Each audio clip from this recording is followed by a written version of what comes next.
نحمدہ و نصلی علی رسولہ الکریم اما بعد فاعوذ باللہ من الشیطان الرجیم بسم اللہ الرحمن الرحیم۔ اصطلاحات تصوف میں تیسری اصطلاح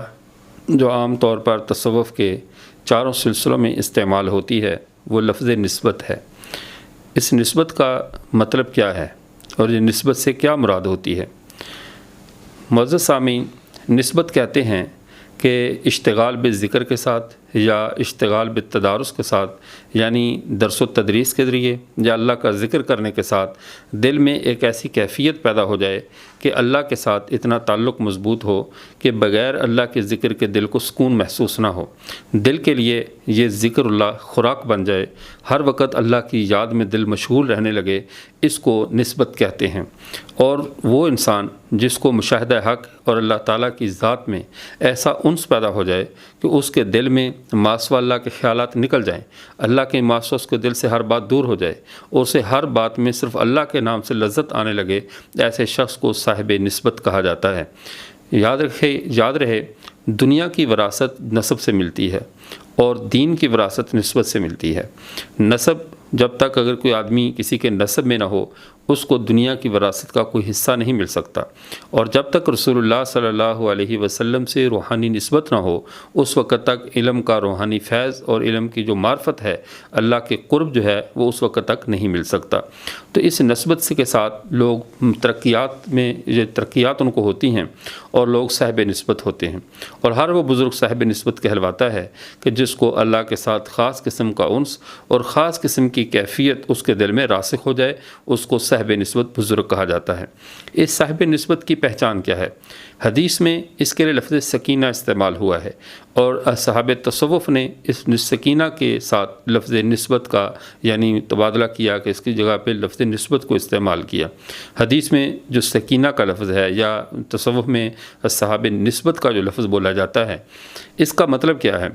اس کے بارے میں ایک دفعہ آپ صلی اللہ علیہ وسلم سے کسی صحابی نے پوچھا کہ یہ دل کا یعنی سکینہ اور دل کا سکون اور اطمینان جو اللہ کی معرفت اور ذکر سے حاصل ہوتا ہے، اس کی پہچان کیا ہے، اس کی علامات کیا ہیں؟ آپ صلی اللہ علیہ وسلم نے فرمایا، حدیث مبارکہ کا مفہوم ہے جس کو امام بہقی رحمہ اللہ نے نقل کیا ہے، آپ نے فرمایا اس کی علامات تین ہیں۔ تین علامات آپ صلی اللہ علیہ وسلم نے ارشاد فرمائیں۔ نمبر ایک، پہلی علامت یہ ہے کہ التجا فی اندار الغرور، کہ اس کا دنیا جو دھوکے کا گھر ہے اس سے اس کا دل اچاٹ ہو جائے، دنیا کی کسی چیز میں اس کا دل نہ لگے، اور والانابۃ الی دار الخلود، اور اس کا دل جو ہے وہ آخرت کی طرف زیادہ مائل ہو جائے، آخرت کی طرف اس کے دل میں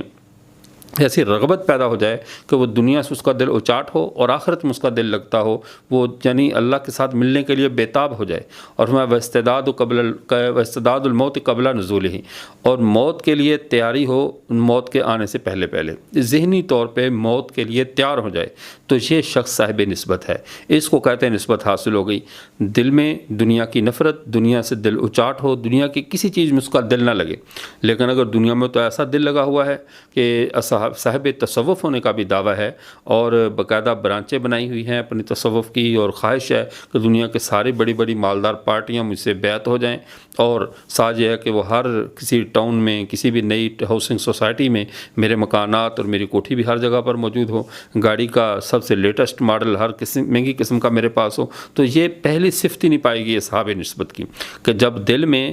دنیا سے اچاٹ پن نہیں پائے گا، دل میں دنیا سے بیزاری نہیں پائے گی، اب مال و دولت میں حرص ہے، ہر چیز پہ نظر ہے، ہر چیز کو حرص ہے کہ یہ میری ملکیت میں آ جائے، تو چاہے اس کے ساتھ تصوف کی جتنی لمبے یعنی القابات بھی ساتھ مل جائیں، تصوف کی جتنی بھی اس کے ساتھ جو ہے وہ نسبتیں مل جائیں، تب تک یہ صاحب نسبت کہلوانے کا حقدار نہیں ہے، جب تک دنیا کی ہر چیز سے اس کا دل اچاٹ نہ ہو جائے اور اس کو آخرت کی طرف ایسی رغبت نہ ہو جائے کہ اس کا دل آخرت کی طرف مائل ہو جائے اور مرنے سے پہلے مرنے کی تیاری نہ کر لے۔ تو صاحب نسبت ہونے کے لیے، اور بات یہ رکھیے یہ شرط ہیں، علامہ علت تامہ نہیں ہے، یعنی بعض اوقات ایسا ہوتا ہے، کبھی کبھی اس کا الٹ بھی پایا جاتا ہے کہ بہت سے اہل اللہ ہوتے ہیں، وہ مال و دولت میں رہتے ہیں لیکن ان کے دل میں ان کی ذرا بھی وقت نہیں ہوتی، ذرا بھی اس معاملے میں ان کی اہمیت نہیں ہوتی، ان کے لیے فقر اور امیری ایک برابر ہو جاتی، دنیا کی اہمیت ان کی نظروں سے ختم ہو جاتی ہے۔ تو یہ نسبت کا اعلیٰ ترین مقام ہے۔ تو صاحب نسبت ہونے کا مطلب یہ ہے کہ بندے کو اللہ کے ساتھ ایسا تعلق بن جائے، اللہ کے ساتھ ایسی محبت قائم ہو جائے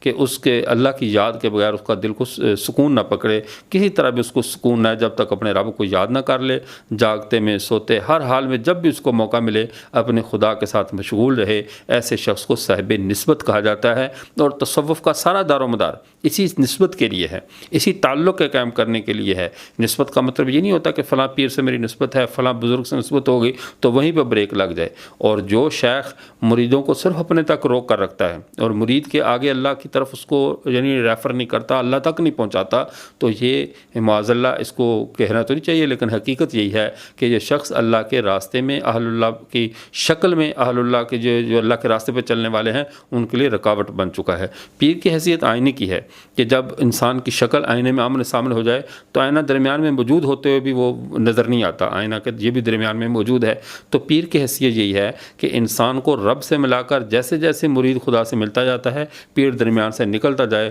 اور جب انسان پیر کامل طور پر درمیان سے نکل جائے اور خالص مرید کو اللہ کے ساتھ ملا دے، اس وقت اس کو وہ خلافت دیتا ہے۔ اور خلافت یہ ایک مستقل بحث ہے، انشاءاللہ اپنے مقام پر آئے گی۔ اللہ تعالی ہم سب کو تصوف کے میدان میں اہل اللہ کی صحبت کی برکت سے اللہ کی نسبت نصیب فرمائے۔ وآخر دعوانا الحمدللہ رب العالمین۔